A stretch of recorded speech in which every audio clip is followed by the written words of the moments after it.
وجہ یہ ہے کہ آپ کی طرح گٹکا میں کبھی نہیں کھاتا، آپ کی طرح لڑکیوں پہ نظر میں کبھی نہیں ڈالتا، آپ کی طرح میں موبائل بلا وجہ کبھی نہیں استعمال کرتا۔ میرا موبائل دیکھیں آپ، اس زمانے میں اس آدمی کا یہ موبائل لوگ دیکھتے ہیں شرمندہ ہونے لگتے ہیں۔ جہاں آئی فون ہو، جہاں ایپل ہو، جہاں سمسنگ کے فونیں ہوں، جہاں آدمی کے پاس ون پلس کے فونے موجود ہوں، لاکھ کے وہاں اس 500 روپے کے موبائل کی کیا اوقات، مگر اس موبائل کے ذریعے قرآن کا مطالعہ کر لیں، اس موبائل کے ذریعے بخاری کا مطالعہ کر لیں، اس موبائل کے ذریعے ترمذی پڑھیں، وہیں آپ دن بھر موبائل چلائیں اور وہ دماغ کی میموری محفوظ ہوئی اور آپ کی زندگی ملیامت ہو گئی۔ ابھی پٹنہ یونیورسٹی کے ایک ڈاکٹر نے کہا تھا جس طرح بچے غلط طریقے سے موبائل چلاتے ہیں، جس طرح موبائل کا مس یوز آپ کی مائیں کرتی ہیں، جس طرح موبائل کا مس یوز آپ کے اولاد نئی جنریشن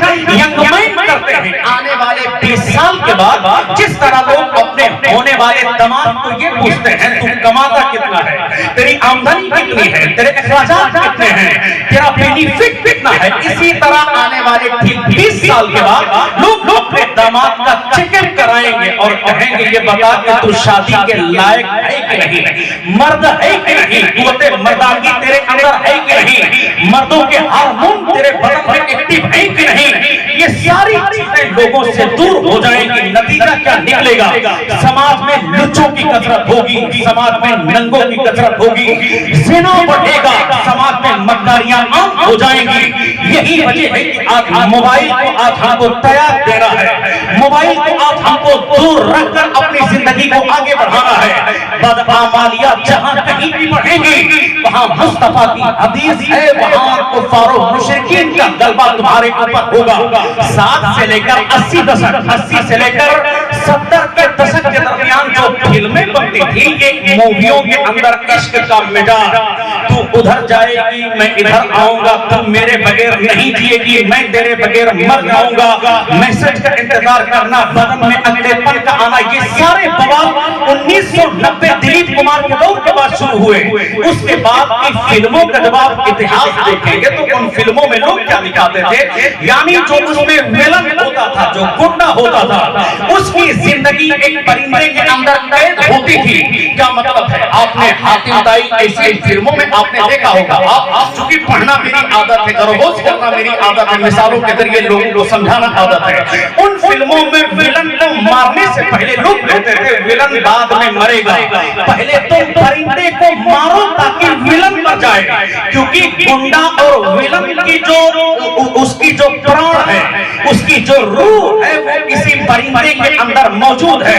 آج کفار و مشرکین کی طاقت مسلمانوں کی بدعمالیاں ہیں، کفار و مشرکین کی طاقت مسلمانوں کا فجر نہ پڑھنا ہے، کفار و مشرکین کی طاقت مسلمانوں کا ظہر نہ پڑھنا ہے۔ اسی طرح جب گنڈے کو مارنے کے لیے پہلے کے زمانے کی فلموں میں آدمی پرندے کو قتل کر دیتا تھا، اسی طرح آج مسلمانوں کے فجر کی پابندی کو اپنانا ہوگا، ظہر کی نماز کو اپنانا ہوگا، عصر کی عبادت کو اپنانا ہوگا، مغرب کی عبادت کو اپنانا ہوگا۔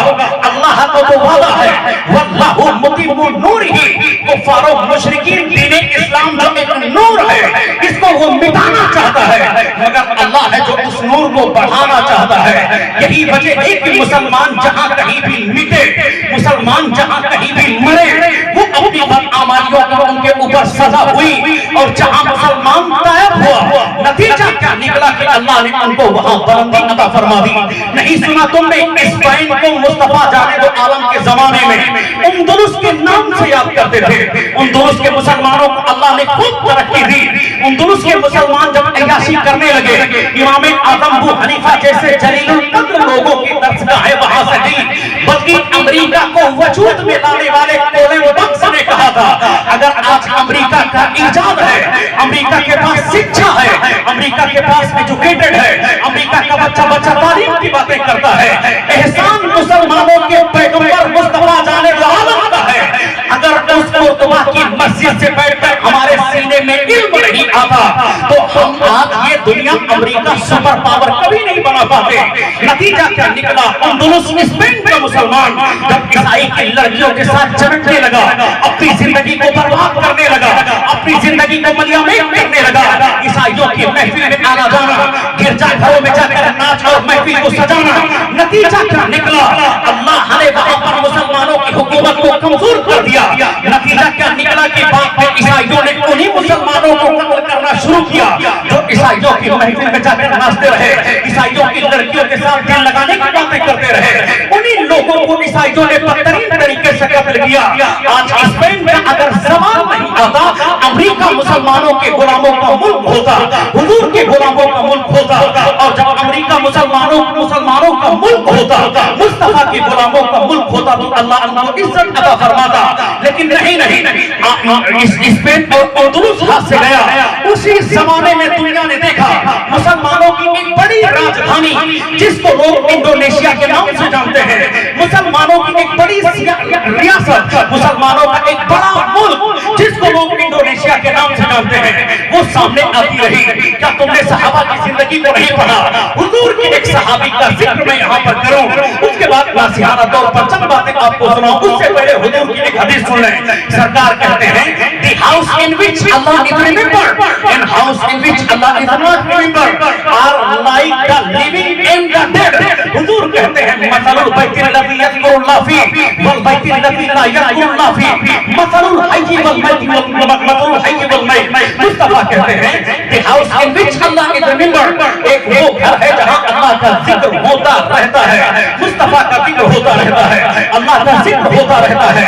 मसलुल बैतिल लज़ी यज़कुरुल्लाह फीह वल बैतिल लज़ी ला यज़कुरुल्लाह फीह, एक वो घर है जहां मुस्तफा का जिक्र नहीं होता है, अल्लाह का जिक्र नहीं होता है। दोनों की मिसाल आपस में जिंदा और मुर्दे की तरह है। क्या मतलब है? जिस घर में अल्लाह का जिक्र हो, वहां की आलो औलाद जिंदा है, वहां की सोच जिंदा है, वहां की फिक्र जिंदा है, वहां का कल्चर जिंदा है, दीवार जिंदा है, वहां से उठने वाली हर आवाज जिंदा है। और जहां मुस्तफा का जिक्र न हो, अल्लाह का जिक्र न हो, वहां के लोग मुर्दा है, वहां का रहने वाला मकान मुर्दा है, वहां का घर मुर्दा है। इसलिए अपने दिल में मुस्तफा के जिक्र को बिठा रहे हैं। कलामे बलागत जिसको अल्लाह ने हमारे लिए सजाया था, रोए जमीन में किसी भी दुकान पे चले जाए और कोई भी कीमती चीज ले ले, फ्रीज ले ले, उसके साथ आपको एक कॉपी मिलेगी। फ्रीज का इस्तेमाल करना है, कॉपी देखना है। तुम एक बाइक खरीदो, उसके साथ तुमको एक कॉपी मिलेगी। बाइक का इस्तेमाल करना है, मोटरसाइकिल चलाना है, उससे पहले कॉपी में वसूल और जवाबी को पढ़ना पड़ेगा। कोई भी चीज आप लेने जाएं तो उसके साथ एक कॉपी मिलती है।